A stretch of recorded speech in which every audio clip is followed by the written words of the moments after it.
Lava Release Chakra Mode.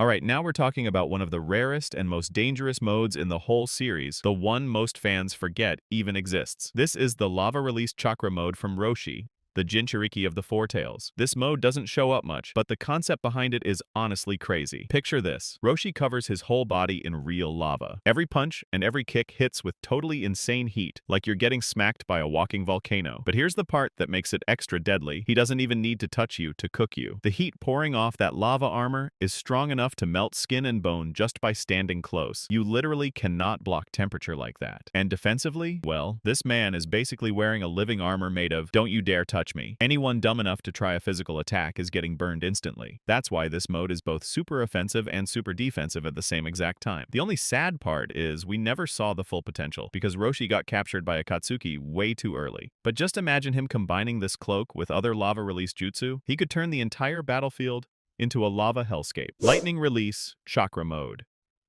Alright bro, we gotta talk about one of the scariest, hard-hitting, and straight-up savage modes in the whole franchise.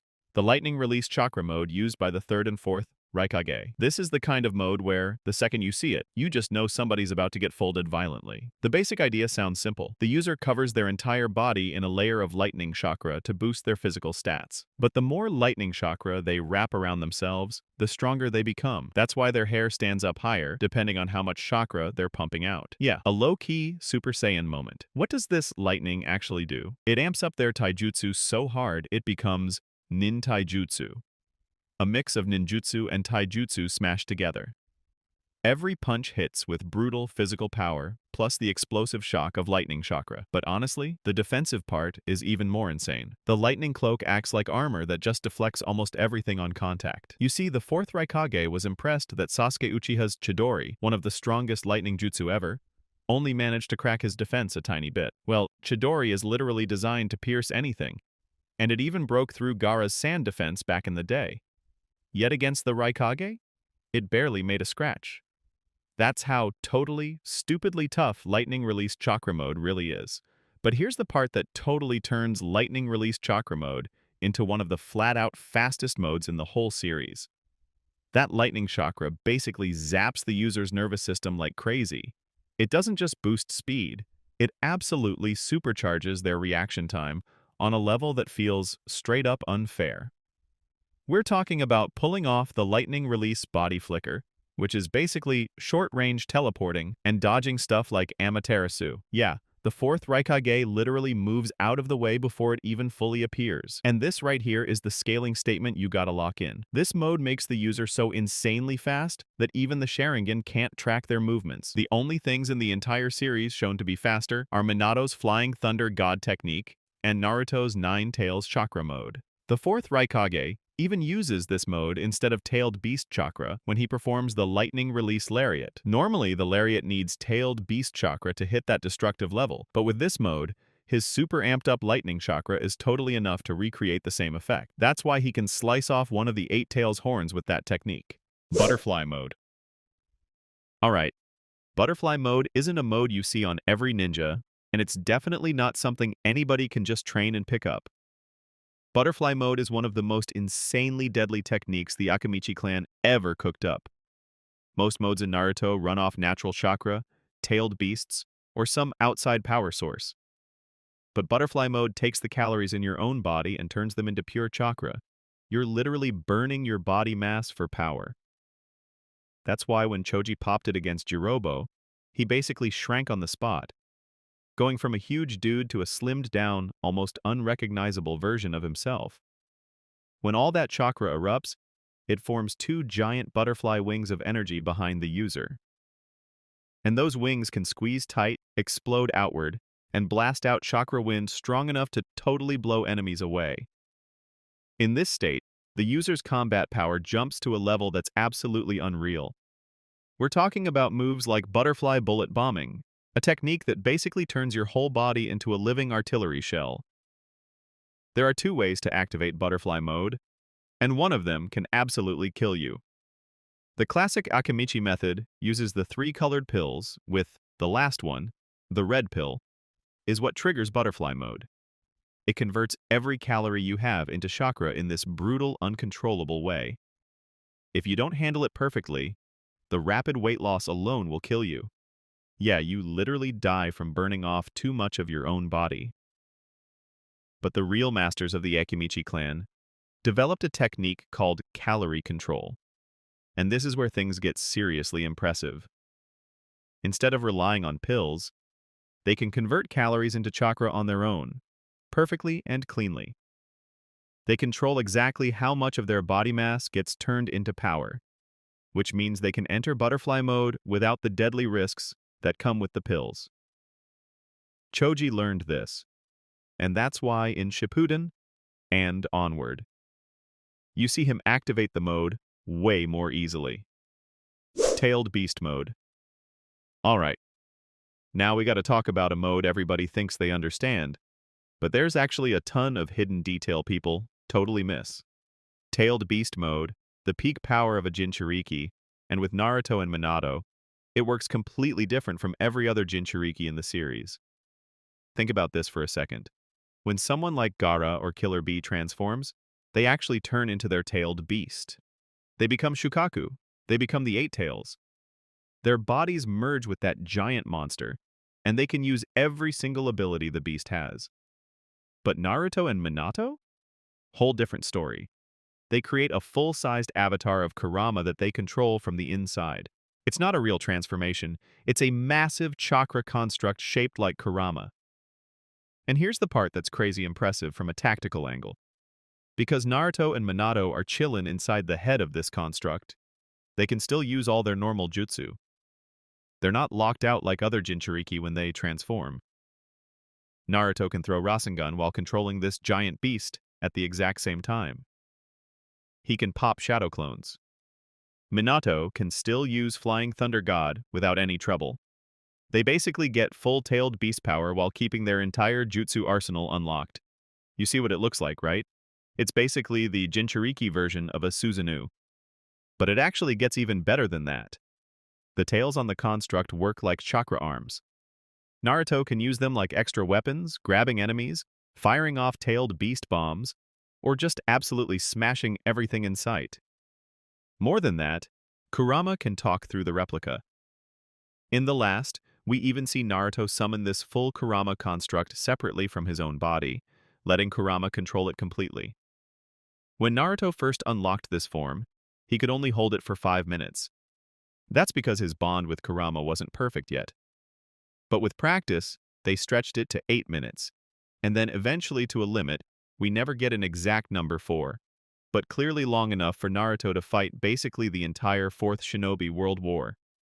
Roughly 2 days, easy. That's absolutely ridiculous scaling. I'm dead serious.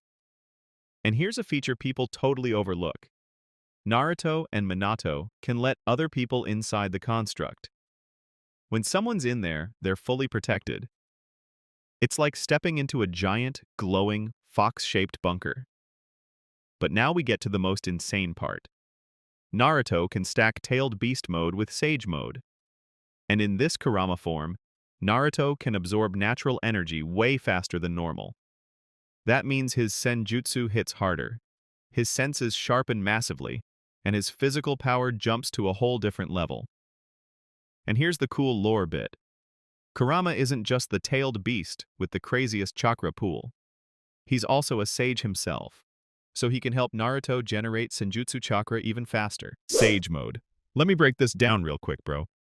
The thing that actually separates God, tier warriors from regular people in Naruto isn't some fancy bloodline limit. It's not having a bijou.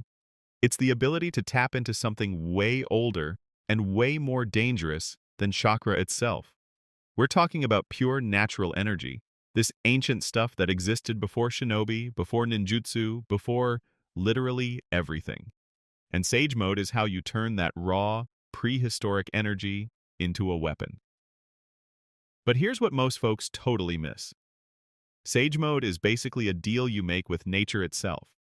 First, you need a strong body, and then you gotta sync your whole being with the natural world.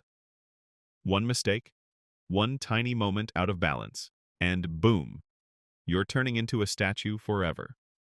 That's the price you pay when you're messing around with forces that existed before human civilization even showed up.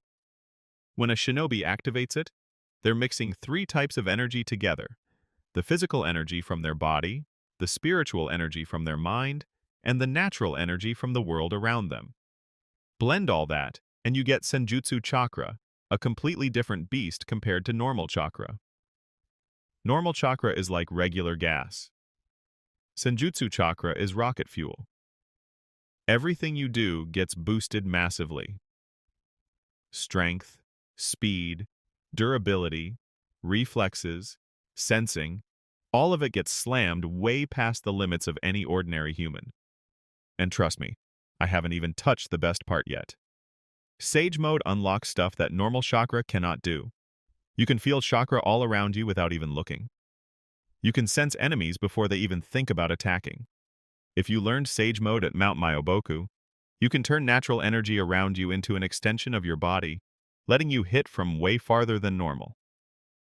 And if you learned from Ryuchi Cave, you can literally breathe life into dead objects and control them. That's messing with reality at its most basic level. But here's the part everyone always forgets. To enter Sage mode, you gotta stand totally still, like absolutely motionless. Basically meditating. Even the smallest move and you can't absorb natural energy right. And once you're already in Sage mode, you can't recharge Senjutsu chakra during a fight because you're constantly moving. That means Sage mode has a time limit. When that energy runs out, you snap back down to regular human mode. This is exactly why only the absolute top-tier shinobi can even mess with Sage mode. But once you master Sage mode, you stop being strong and start turning into something entirely different, something seriously beyond human. Jiraiya, one of the legendary Sannin, learned Sage mode from Mount Myoboku, but he couldn't balance the energy perfectly. So every time he went Sage mode, he turned into this half-human, half-toad form. His nose got bigger, warts popped out, teeth got sharp, eyes turned toad-like, even his feet grew webbed. Jiraiya totally hated the look because he said it made women not like him. The point is, those transformations actually gave him legit combat buffs, and he could turn them on whenever he needed. And even without reaching perfect Sage mode, he was still the strongest Sannin and honestly had the potential to beat the Six Paths Pain. Naruto, though? Different story. He mastered Sage mode perfectly. Golden eyes with toad pupils, orange eyeshadows, but no weird transformations at all. And he got way stronger from it, like he straight up threw a giant summon monster like it was nothing, had insanely sharp sensory powers, tossed Rasen shurikens back to back. And when Naruto stacked Sage mode with Kurama mode, he turned into one of the strongest shinobi in the entire history of the world. Hold up, I'll talk about that combo later, and trust me, that's gonna be wow. Then there's Hashirama Senju, the first Hokage, also a Sage mode user. His eyes turned gold, he had dark markings running all the way to his ears, and a special forehead mark with a dot in the middle. And here's the wild part. Hashirama could enter Sage mode instantly. No prep time, no charging. If he wanted it, it was on. That alone tells you how insane his mastery was. And when he activated that mode, he was basically unbeatable. Like, no exaggeration, dude was totally unstoppable. And here's a huge detail people sleep on. If you don't have Six Paths power, Sage mode is the only thing that can counter truth-seeking orbs. Those orbs are made from all 5 basic chakra natures plus yin-yang release, meaning they ignore almost every normal jutsu and break down any regular material on contact. But Senjutsu chakra sits outside the elemental system and outside yin-yang release, so it's immune to the orb's effects. That makes Sage mode the only real counter to them unless you're rocking Six Paths level power. There are 2 places that teach Sage mode, and each one does it in a completely different way. Mount Myoboku, the land of the toads, uses a way more controlled, systematic method. They've got this special oil, and when you put it on your body, it forces you to absorb natural energy automatically. It's basically a training tool to help beginners get used to the feeling. They also have this special staff they smack you with, and that thing knocks all the natural energy out of your body instantly. It straight up reverses the transformation before it becomes permanent. That stick is the ultimate safety switch. Ryuchi Cave, though? Way more brutal. No training wheels, no rescue plan, no, oops, my bad. You gotta let the white snake sage bite you and pump natural energy straight into your body. If your body is stupidly strong and tough enough to handle it, you survive and get the power. If not, the snake just eats you right there. That's it. Pure survival of the fittest. Total predator energy. And that's exactly why Sage Mode from Ryuchi Cave is seen as the more hardcore, more savage, more absolutely brutal version. Tailed Beast Sage Mode. You think Sage Mode is already crazy strong. You think Tailed Beast Mode is already stupid powerful. Now imagine those two monsters fusing. That's a double buff, bro. Tailed Beast Sage Mode only exists when one insanely rare condition is met. The jinchūriki has to reach full teamwork with their Biju. Not control, not domination, actual partnership, equal energy flow. And that's something almost no jinchūriki in history ever pulled off. But Naruto totally did it with Kurama. When Naruto pops this form, the whole look changes instantly. The red Nine-Tails eyes turn bright orange. The vertical fox pupil mixes with the Sage Mode pattern and forms this cross-shaped design. That's a physical sign that two totally different energy systems are fully running in one body at the same time. Now, Naruto gets every advantage from both modes at the same time. The raw strength, insane speed, and massive chakra reserves from the Nine-Tails. The sensory boost, the natural energy, and the special senjutsu techniques from Sage Mode. When these two fuse, the power goes way beyond anything they could do separately. The clearest example is the Tailed Beast Ball, boosted with Senjutsu Chakra. That attack is already stupid destructive, but when you add natural energy, the damage becomes absolutely monstrous. That's what lets Naruto stand toe-to-toe with Obito Uchiha when he became the Ten Tails Jinchūriki. Obito was controlling a Biju that had the power of all nine-tailed beasts combined. That thing was basically a god-level entity. And Naruto still held his ground. And it didn't end there. 2 years after the Fourth Shinobi War, Naruto mastered this form so well he could fly in Tailed Beast Sage Mode. And in the fight with Toneri Otsutsuki on the moon, Naruto could easily break the truth-seeking balls. 6 Paths Sage Mode. You know the gap between being strong and being straight-up godly? That gap is 6 Paths Sage Mode. This isn't some form you can train for. This is a divine upgrade, a straight blessing from Hagoromo Otsutsuki, the man who created Ninshu, the sage of 6 paths himself. And to get it, you need more than talent or power. You need unbreakable faith and an absolutely unstoppable will. Only chosen people ever get this kind of power. When Naruto first awakened 6-Path Sage Mode in the fight against Madara and Obito, everything shifted instantly.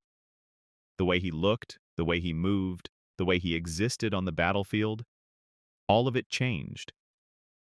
Let me say this straight. 6-Path Sage Mode boosts your physical stats way past both regular Sage Mode and Nine-Tails Chakra Mode by themselves. Naruto literally kicked away truth-seeking balls before he even combined it with Nine-Tails Mode.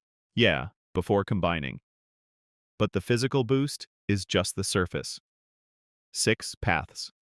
Sage Mode gives Naruto insane chakra control, mastery over everything in nature, and the ability to comprehend basically anything in the universe. Naruto can sense and manipulate natural energy on a scale that regular Sage Mode can't even approach. He can even feel things in other dimensions, specifically Limbo, that shadow dimension Madara used. And when Naruto combines 6 Paths Sage Mode with Nine-Tails Chakra Mode, that's when he becomes something totally beyond human understanding. He can levitate and float in the air with zero support. There's also something people overlook. In Boruto, when Naruto fought Ishiki Otsutsuki, he used a mix of Kurama Mode and 6 Paths Sage Mode. That confirms that even years after the war, 6 Paths Sage Mode is still one of Naruto's go-to forms whenever he fights god-tier threats. And the fact that he still needs it for Otsutsuki-level enemies shows just how insanely high this mode's power really is. Some fans argue about whether Naruto still has 6 Paths Sage Mode after Kurama died. It's a big debate. But based on the lore, Six Paths Sage Mode is a gift from Hagoromo, independent from Kurama. They just work best together, but in theory Naruto should still have it. That's one of the mysteries Boruto still hasn't fully cleared up. Baryon Mode. There's a type of power in Naruto that's so insanely strong it actually made Ishiki flinch. And this isn't some regular glow-up or basic power-up. Naruto spent like 2 whole decades grinding, syncing up with Kurama's chakra, slowly stacking level after level. Then in one wild moment against Ishiki, he hit a transformation that made every single form before it look totally childish. Baryon Mode. Kurama's final gift. And honestly, this might be the most absolutely broken ability the whole franchise has ever dropped. Here's the part everyone totally sleeps on about Baryon Mode. It's not just boosting chakra like Sage Mode or the usual Ninetales Chakra Mode.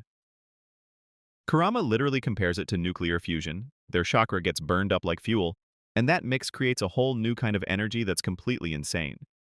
And the output is ridiculous. This is the same Ishiki who stomped Naruto and Sasuke at the exact same time, dragging them like academy kids. But the second Baryon Mode showed up, Ishiki's whole face changed. Sasuke, who's seen every crazy thing imaginable, actually froze up at how unbelievably wild that chakra surge was because it hit way too hard. And then comes the twist nobody was ready for. Baryon Mode doesn't just make Naruto stronger. Every punch, every touch, every clash actually drains the enemy's lifespan. Kurama explains that since all chakra connects, just touching the opponent shaves off their life. Ishiki wasn't just getting beaten down, he was being eaten away from the inside every second. That's exactly why Naruto didn't need giant nukes or massive attacks. He just had to keep the pressure tight, keep tagging Ishiki again and again, and let the clock brutally finish the job. The speed was absolutely insane. Naruto straight up caught Ishiki's Daikokuten chakra rods in midair before they even had time to grow. Ishiki was pulling objects out of a different dimension, and Naruto reacted faster than the time it took for those things to expand. That's the kind of speed that goes way beyond what an Otsutsuki should even be dealing with. But here's the price. Baryon Mode literally burns away Kurama's entire existence. Once they hit the limit, Kurama gets erased for real. Tailed beasts are basically living chakra, so when you use up all that chakra as fuel, the whole thing disappears. And Kurama accepted that without a second of hesitation. But because he's made of pure original chakra, his energy eventually gathered again and fully reborn inside Himawari. Slithering Snake Mode. There's one fact about Orochimaru that people totally forget. He never saw the human body as his final form. To him, a body is just a vessel, a tool he swaps out whenever he needs. And Slithering Snake Mode is the clearest proof of that mindset. When Orochimaru activates this mode, the entire lower half of his body turns into a snake tail. Not an illusion. Not a basic transformation jutsu. This is a full-on physical change in his anatomy. The result? His speed and agility go up insanely. He moves at a pace no normal human legs could ever hit, sliding across the battlefield like a real snake, crazy fast, unpredictable, and absolutely deadly. But here's the part hardly anyone talks about. There's another variant of this mode that's even more twisted. Orochimaru can shed his whole skin like a snake molting, and the new body that comes out already has the snake tail built in. He literally throws away an entire layer of his existence to reveal a fresh form he already prepared underneath. This is Orochimaru being absolutely wild, absolutely inhuman, and absolutely committed to evolving however he wants. It's creepy, it's powerful, and it's totally his brand of madness. Tenseigan Chakra Mode. You think the Byakugan is the peak of the Hyuga clan? Nah bro, that's baby food. You haven't seen anything until you talk about the Tenseigan. This thing is the final evolution of the Byakugan, a legendary dojutsu that almost nobody in the clan even knows exists.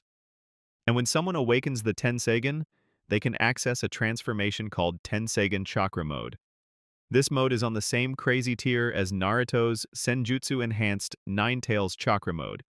Just so you get the scale, we're talking about one of the strongest forms of the main character, the dude who has beaten god-tier enemies. And Tenseigan Chakra Mode stands right beside that. Tonari Otsutsuki, the only guy we've ever seen use this form, shows exactly how terrifying it is. The moment he activates it, he instantly gains 9 truth-seeking balls. These orbs can nullify ninjutsu and erase matter, just like the ones Six Paths users have. But Tonari pushes them even harder. He pumps extra chakra into the orbs, turning them into bright cyan spheres and massively powering them up to an absolutely brutal level. And here's where things go totally wild. Tonari can shape these truth-seeking balls into shields for defense. He can split them into smaller orbs and fire off crazy fast barrage attacks non-stop. He even transforms one orb into a super ornate cage and uses it to trap Hinata while fighting Naruto. This isn't simple shape manipulation. This is full, total control over the form, the purpose, and the function of objects that are normally only used for attack or defense. But everything I just said, that's only the warm-up. The real peak of Tenseigan Chakra Mode lies in its 2 signature techniques, Silver Wheel Reincarnation Explosion and Golden Wheel Reincarnation Explosion. The names sound fancy, but the effects are completely devastating. Silver Wheel creates a massive silver typhoon strong enough to obliterate the entire crust of the moon. Yeah, bro, the moon's crust. We're talking about an attack that literally wipes away the terrain of a celestial body. That's straight-up planetary-level destruction. And Golden Wheel is even more insane. This technique forms a gigantic golden sword, and Tonari uses it to slice the entire moon in half. Not a crack, not a chunk, not a crater. He straight-up splits the whole 3,400-kilometer wide moon into 2 pieces with one sword swing. That's a level of raw power that stands out even in a universe loaded with crazy feats. 8 Gates, Released Formation. You want to know what the true price of power looks like? Let's talk about the 8 Gates, Released Formation. This isn't some transformation you can turn on and off whenever you want. This is a straight-up suicide technique. A literal deal with death. You trade your life for power so insanely high, it blows past the 5 Kage combined. And when I say blows past, I mean a Genin can wipe out the 7 ninja swordsmen of the mist. Or a Jonin can totally overwhelm Madara Uchiha, even when he's the 10 Tails Jinchūriki. That's the kind of gap we're dealing with. To open the 8th gate, the gate of death, the user has to stab themselves right above the heart. That's the physical trigger needed to force your body past its ultimate biological limit. Once the gate of death opens, blood vapor starts shooting out of every pore, and your hair and eyebrows flare up like you're wrapped in a burning red aura. But that's not a chakra cloak or a normal buff. That's your blood literally evaporating, because your body heat jumps to insane levels. Here's how it works. Your heart starts pumping at absolute max power, blasting blood and oxygen through your body, way beyond what the human frame is built to handle. This gives you strength 100 times your normal power. It's a complete fundamental rewrite of what a human body can do. You get faster, stronger, and explosively more powerful than anything standard chakra enhancement could ever give you. But here's the trade-off. Your body keeps heating up until it's literally cooked from the inside. You die. No exceptions. And the death is so intense it burns you into ash. That's why it's called the Gate of Death. Might Dewey, an eternal Genin who everyone thought was a failure, used the 8 Gates Released formation to protect his son and their team. He took on the 7 ninja swordsmen of the Mist, one of the most elite and feared groups of shinobi ever. And he killed 4 of the 7. A Genin. Killing 4 legendary swordsmen. That's how absurd this power is. Might Guy, Dewey's son, pushed this technique to its absolute peak. When he faced Madara Uchiha, the dude who became the 10 Tails Jinchūriki and reached straight-up God tier, Guy opened all 8 gates. And for the first time in that whole fight, Madara had to go defensive. Guy was so overwhelmingly strong that Madara compared him to Hashirama Senju, the strongest shinobi of his era. Madara, who clowned almost everyone else, actually acknowledged Guy as a legit threat. There's one detail people always forget. Guy survived the 8 gates only because Naruto used yin-yang release to restart his heart. But the damage was permanent. Guy's leg got completely destroyed by Night Guy, leaving him in a wheelchair for the rest of his life. And here's the tragic but inspiring part. Guy still lives like a ninja. He still trains, still teaches, still inspires everyone who comes after him, even though he can't fight the way he used to. The 8 gates are not just powerful. They're absolutely, painfully, beautifully extreme. Karma Mode. Karma is basically the ultimate cheat code, but also a straight-up time bomb. It's this crazy mark an Otsutsuki leaves behind when they die, and it slowly starts rewriting the host's whole body. For Boruto and Kawaki, karma is both a curse and a blessing. It gives them absolutely god-tier power, but at the cost of their identity, slipping away little by little. When a fight breaks out, karma kicks in instantly. The body lights up with those glowing patterns, and it massively boosts strength, speed, and reflexes in a totally wild way. It even lets them absorb chakra attacks like it's nothing. No hand seals, no setup. Karma users can just pump out Otsutsuki-level jutsu effortlessly. But the seal is also a backdoor, meaning the Otsutsuki can hop in and take control if the host isn't careful. It's power that literally pushes back. Boruto's karma, powered by Momoshiki, lets him counter attacks, warp through space, and throw hands on equal footing with top-tier monsters. Kawaki's karma, coming from Ishiki, hits just as hard, sometimes even harder, with more aggression and those weapon-like transformations. Both of them show how insanely terrifying karma is as the next evolution of chakra modes. Shadow Clone Technique. Tobirama Senju invented the Shadow Clone Technique, one of the most iconic jutsu in the story, and here's what nobody talks about. The second Hokage created this jutsu specifically to counter the Sharingan, then immediately slapped a forbidden label on it because he realized he'd made something too dangerous to exist. The technique itself sounds straightforward until you actually break down the mechanics. When you create shadow clones, your chakra doesn't just decrease, it splits evenly among every single body. Most jonin, the elite of the elite, can barely maintain 4 clones before they're running on fumes. And if you completely drain your chakra reserves, you die. Not pass out and wake up later die. Actual permanent death from chakra exhaustion. That's why the multiple shadow clone variant that Naruto spams is explicitly classified as forbidden. Creating hundreds of clones isn't just dangerous, it's supposed to be impossible without killing yourself in the process. But the real reason Shadow Clone became iconic isn't the combat applications or the conspiracy theories about why it's forbidden. It's what happens when the clones disperse. Every experience, every memory, every sensation the clone felt transfers back to you instantly. Kakashi figured out you could use this for training acceleration. 1 hour with 1 clone equals 2 hours of experience. Scale that to 100 clones and you're compressing months into days. That's how Naruto learned the Rasen Shuriken, an incomplete S-rank jutsu that stumped the 4th Hokage himself in less than a week. The technique doesn't just copy your body, it creates a cheat code for human development. Tobirama designed this as an anti-Uchiha weapon, a way to overwhelm Sharingan users with numbers they couldn't predict or counter. The irony is that Naruto, who has zero connection to the Senju-Uchiha rivalry, turned it into the most recognizable jutsu in the entire franchise, by virtue of having enough chakra to ignore every restriction Tobirama built into the technique. The forbidden jutsu that's supposed to kill you became a 12-year-old signature move because he was born with biological advantages 99% of shinobi will never possess. The Uzumaki bloodline gave him massive chakra reserves and insane vitality. The Nine Tails gave him roughly 100 times more chakra than a normal jonin. Naruto isn't breaking the rules. His genetics make him immune to consequences. Flying Thunder. God, Tobirama created many powerful jutsu that were passed down through generations. Hiraishin is one of them. It's a space-time ninjutsu that lets you teleport instantly to any place. Here's the full mechanics breakdown. You touch something, anything, and that contact leaves behind a technique formula. This isn't some chakra signature that fades over time. This mark is permanent. It cannot be removed and will remain even after the user dies.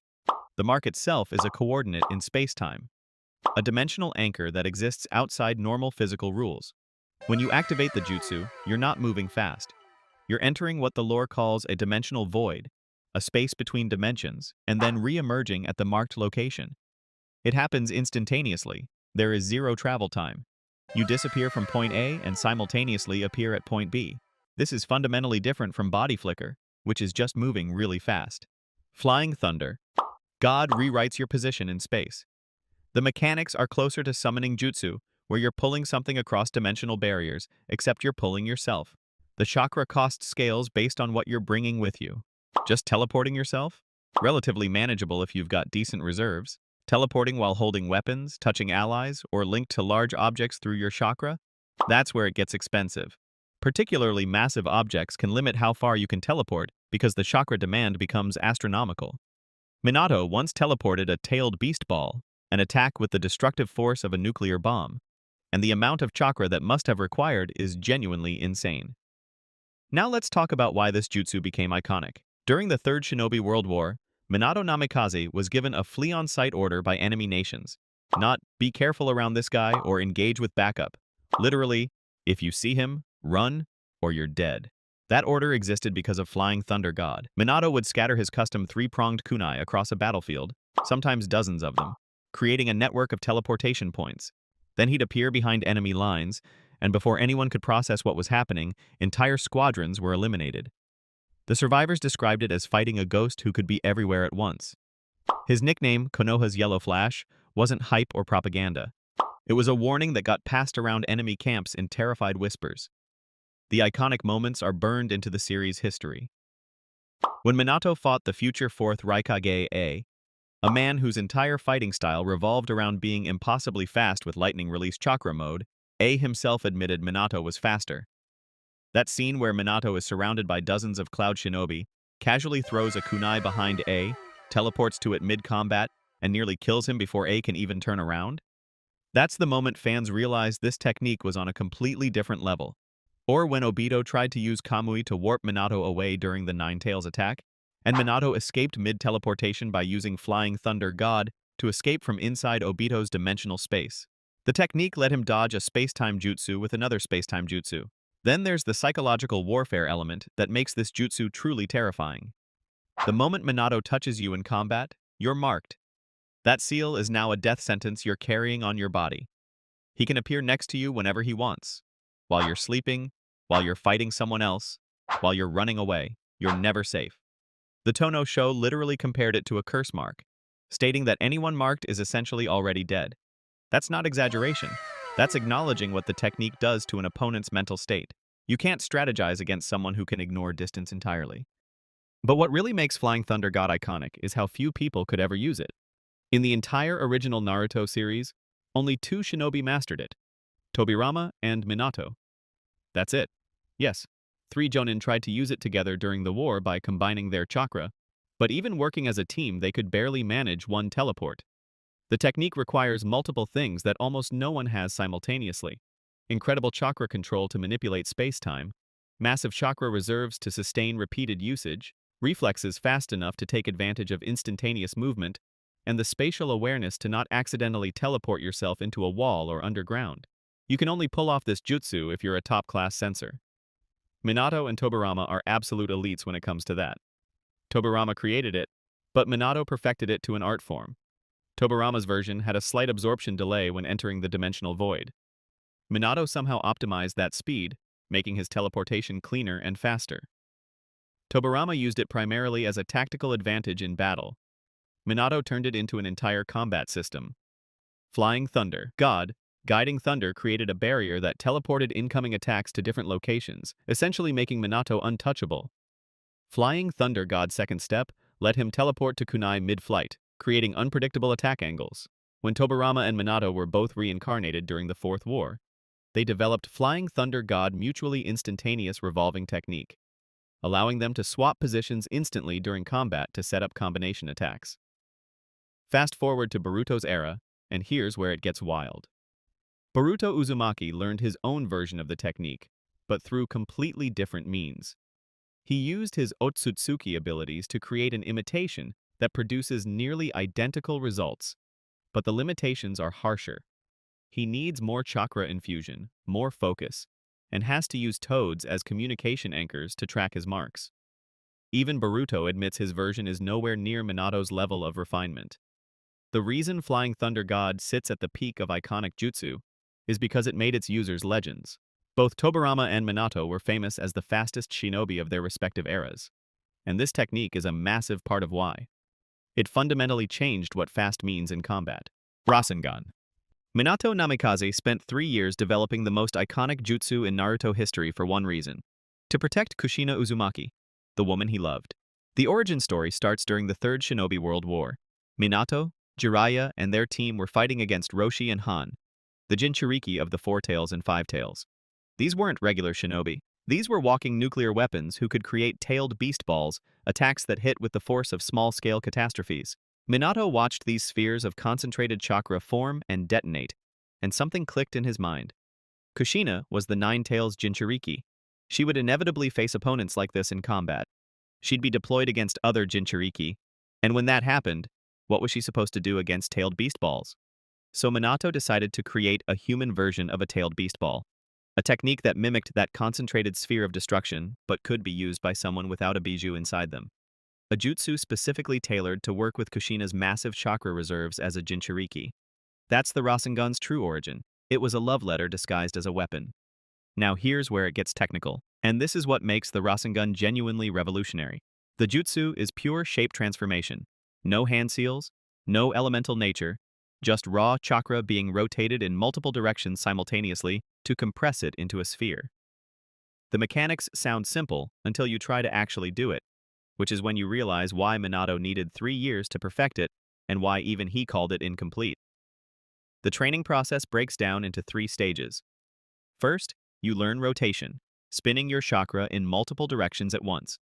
Then comes power, where you increase the volume and density of your chakra output. Finally, containment, combining rotation and power into a stable sphere.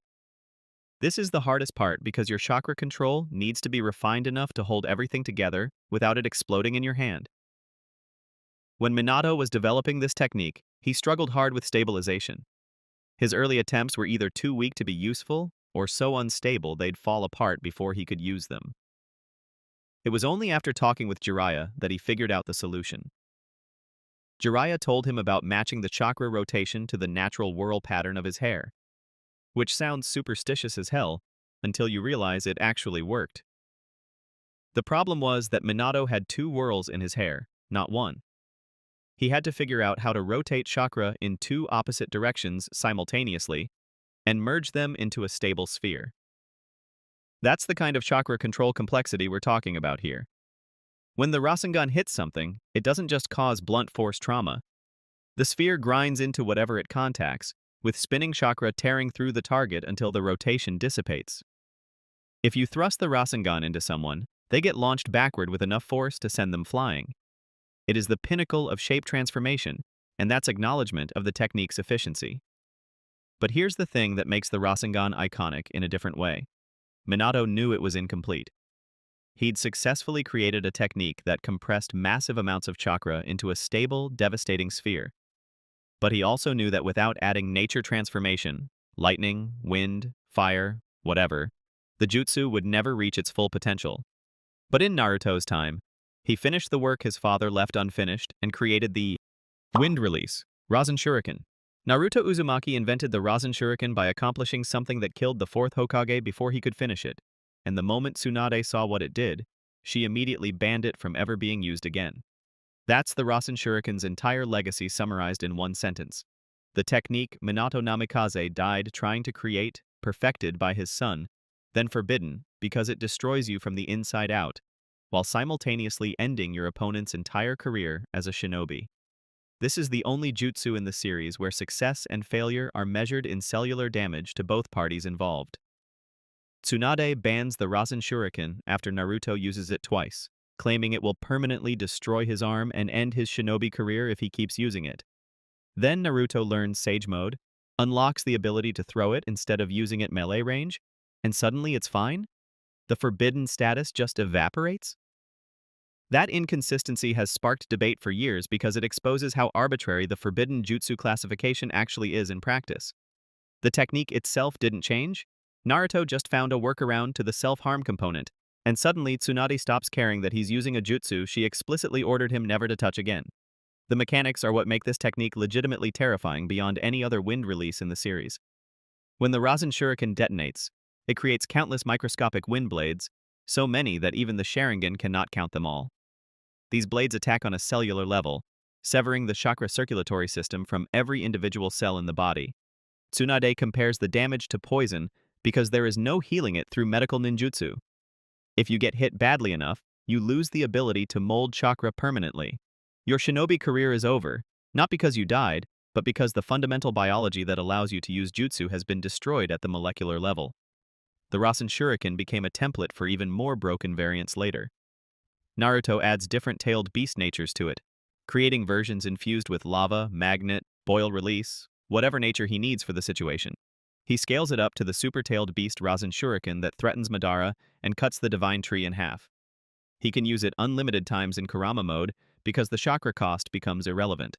The technique that was forbidden for being too dangerous to use once becomes spammable endgame content. That progression alone tells you how insane Naruto's power scaling got by the war arc. Chidori. Chidori is a lightning release technique created by Hatake Kakashi back when he was still a young experimental ninja pushing his limits. His original goal was ambitious, infusing lightning chakra into the Rasengan to give it cutting power. But he never managed to fully stabilize that concept. Instead, that failure evolved into something entirely new: Chidori. Rather than a perfected Rasengan, Chidori became a raw, high-speed assassination jutsu, built around extreme chakra control, piercing force, and overwhelming momentum. Later on, Kakashi passed this technique to Uchiha Sasuke, who optimized it. Sasuke refined Chidori's weaknesses, adapted it to his Sharingan, and aggressively expanded it into multiple advanced variants, turning Kakashi's unfinished experiment into one of the most lethal lightning-style arsenals in the series. Let's start with the controversy that splits the community down the middle. Is the Chidori actually weaker than the Rasengan? Or is that just Jiraiya running his mouth? Because here's what actually happened at that hospital rooftop fight. Sasuke's Chidori punched a clean hole through the water tower, precision piercing that went straight through. Naruto's Rasengan obliterated the entire back wall, complete structural destruction. The fandom looked at that and declared Rasengan superior in destructive power, case closed. But that comparison is completely missing the point of what makes the Chidori so deadly in actual combat. But here's where Kakashi's creation gets genuinely fascinating in ways most people completely overlook. The technique literally damages the user's hand when activated. The lightning concentration is so intense it peels skin and causes burn damage before you even strike your target. Most ninja would look at a jutsu that hurts them just from activating it and toss it in the trash. Kakashi kept refining it until the self-damage became manageable background noise. The real genius shows up in the drawbacks, which are legitimately terrifying if you understand what's happening mechanically. When you activate Chidori, you charge at your target so fast that tunnel vision kicks in. Your peripheral vision disappears because your brain can't process information at those speeds. You're moving in a straight line toward one target with zero ability to react to counterattacks from the sides or behind. For most shinobi, using the Chidori is borderline suicidal. You might kill your target, but you're wide open to getting killed yourself in the process. That's why the technique remained incomplete until Obito gave Kakashi the Sharingan. The Chidori went from a dangerous gamble to a guaranteed kill technique the moment Kakashi gained access to Uchiha visual powers. Some fans theorize this is why Sasuke learned it so easily. Despite being a genin, his natural Sharingan made him the perfect Chidori user from birth. Now here's the part that makes the Chidori iconic beyond just combat applications. Kakashi eventually became so proficient with the technique that he used it to split an actual lightning bolt mid-strike. Not redirect it, not block it, literally cut a bolt of lightning in half with concentrated chakra. That feat earned the technique its upgraded name, Raikiri, the lightning cutter. The technique itself didn't change. The hand seals are identical. The execution is the same. But Kakashi's mastery reached such an absurd level that the technique gained legendary status purely from his skill. Sasuke took the Chidori and evolved it in directions Kakashi never imagined. Chidori Senbon for ranged needle attacks, Chidori Sharp Spear for extended reach, infusing it into his Susanoo for devastating AoE damage. During the final battle with Naruto, Sasuke combined Chidori with Amaterasu's Black Flames. The technique became Kakashi's signature move, the jutsu that defined his combat style for decades. When Madara stole his Sharingan during the Fourth Shinobi World War, Kakashi lost access to the Chidori entirely. Not because he forgot how to perform it, but because using it without Sharingan is literal suicide. He developed Purple Lightning as a replacement, a ranged variant that removes the tunnel vision drawback. That replacement necessity proves the Chidori's fundamental design flaw never got fully resolved. It just got compensated for with Uchiha eyes. Dust Release. There's a reason only 2 people in the entire original Naruto series could use Dust Release. It's not because the technique is hard to learn, though it absolutely is. It's because Dust Release represents something that shouldn't be possible according to everything we know about chakra nature combinations. And when you dig into why this technique exists and how it works, you start to realize Mu, the second Tsuchikage, basically broke the rules of ninjutsu when he created it. Every Kekkei Genkai in Naruto combines 2 chakra natures. Ice Release mixes wind and water. Lava Release combines earth and fire. Wood Release blends earth and water. 2 elements maximum, and that's already considered a rare genetic gift that most shinobi will never possess. Dust Release combines 3 elements simultaneously: earth, wind, and fire, creating what's classified as a Kekkei Tota, which literally translates to bloodline selection. It's one evolutionary step above Kekkei Genkai, and to this day, Dust Release remains the only confirmed Kekkei Tota in the entire franchise. The mechanics are where things get genuinely terrifying. When you activate Dust Release, you don't form hand seals. You simply open both palms and bring them close together, and between your hands, a small, translucent, 3-dimensional shape appears, usually a cube or cone, though it can take other geometric forms. This structure represents molecular manipulation on a scale that no other technique in the series achieves. The object expands rapidly once released and moves at astonishing speed toward its target. Anything that passes through it, or anything the structure passes through, gets disintegrated on a molecular level. Not burned, not crushed. Disintegrated. Reduced to dust particles so small they cease to exist as recognizable matter. There is no conventional defense against molecular disintegration. The technique doesn't care about your armor, your defensive jutsu, or your chakra shields.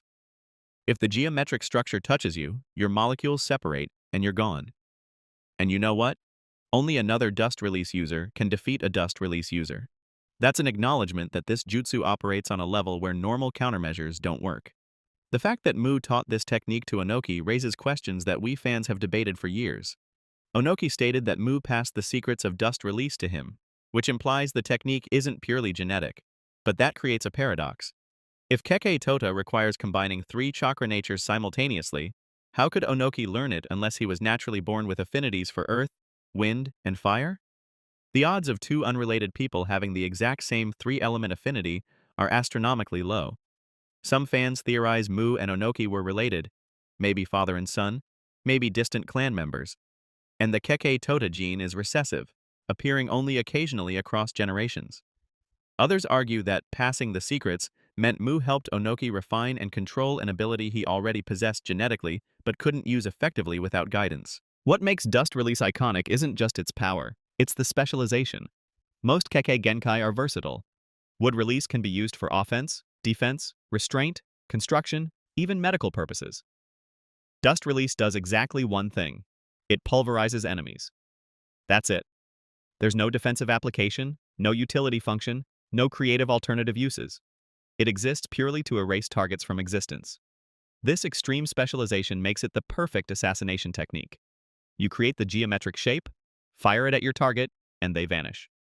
Clean, efficient, absolute. But here's what makes Dust Release genuinely iconic in a way most people don't talk about. Mu created a technique so powerful that it became his entire legacy. We know very little about the second Tsuchikage compared to other Kage. We know he was an exceptional sensor ninja. We know he could turn invisible, split himself using fission technique, and fly. But when people think of Mu, they think of Dust Release. The technique overshadowed everything else he accomplished because it represented a fundamental breakthrough in what ninjutsu could achieve. He didn't just create a powerful attack, he invented an entirely new category of chakra manipulation that no one before or since has been able to replicate with different element combinations. Onoki inherited that legacy and carried it forward for decades. He fought Madara Uchiha and survived, one of the only living Kage who could make that claim. He used dust release to destroy meteors during the war, to eliminate reincarnated shinobi who were otherwise unkillable, to prove that Iwagakure possessed a weapon no other village could counter. When he retired and passed the title of Tsuchikage to his granddaughter Kurotsuchi, the technique seemingly died with him. Kurotsuchi never demonstrated dust release, suggesting she either didn't inherit the necessary three-element affinity or Onoki chose not to pass the technique down, possibly because its destructive power was too dangerous to continue. Edo Tensei. Let's talk about the most morally questionable jutsu ever created, and why Tobarama Senju might have been way more twisted than anyone wants to admit. Edo Tensei is the technique that rips souls from the afterlife, binds them to living sacrifices, and forces them to fight as immortal zombie soldiers. And the second Hokage, the guy who helped found Konoha and is celebrated as a legendary protector, invented this nightmare specifically to create perfect suicide bombers. The name itself reveals everything you need to know about what this technique actually does. Edo translates to dirty soil, in Japanese Buddhist terminology, referring to the current world where unenlightened people live, the realm of suffering, greed, hatred, and delusion. Tensei means resurrection or reincarnation. So when you perform Edo Tensei, you're literally dragging souls out of the Pure Land and forcing them back into the dirty world against their will. You're pulling people who have moved on from suffering back into a realm they escaped, binding them to corpses and making them kill for you. That's not a military technique. That's necromantic slavery with a polite name. The mechanics are disturbing. First, you need DNA from the person you want to resurrect. Blood, flesh, hair, whatever you can salvage from their corpse. Kabuto straight up called this grave robbing, which is exactly what it is. Then you need a living human sacrifice, someone whose body will serve as the vessel. You smear the DNA on a scroll, activate the technique, and the sacrifice gets encased in dust and ash as their body transforms into the reincarnated person. The process is described as painful for the sacrifice, and here's the really messed up part. The sacrifice is still technically alive during the technique, but their body will never be theirs again. When the jutsu ends, they die. What makes Edo Tensei iconic isn't just how powerful it is. It's the ethical nightmare that surrounds its entire existence. Even other Kage from Tobarama's generation called it a wretched technique when they were reincarnated during the Fourth War. The second Hokage used Edo Tensei to create kamikaze attacks by combining it with his mutually multiplying explosive tags technique. The reincarnated bodies would rush into battle carrying infinite explosion tags, detonate themselves to wipe out enemy squads, regenerate from the damage, and repeat the process endlessly. But Tobarama's version had serious limitations. The reincarnated souls were significantly weaker than they were when alive, operating at maybe half power. He could only control a small number at once, maybe 2 or 3 at most. He created the technique, used it for psychological and kamikaze warfare, then apparently realized how dangerous it was and declared it forbidden. He sealed it away, probably recognizing that if someone perfected what he'd started, the results would be catastrophic. And he was absolutely right, because decades later, Orochimaru found it. Orochimaru's improvements were substantial, but still flawed. He brought the reincarnated souls closer to their original power levels, maybe 70 to 80% strength. He figured out how to control more bodies simultaneously using specialized talismans implanted in their brains. He used Hashirama cells as a binding agent to prevent powerful souls like the first and second Hokage from breaking free through sheer willpower.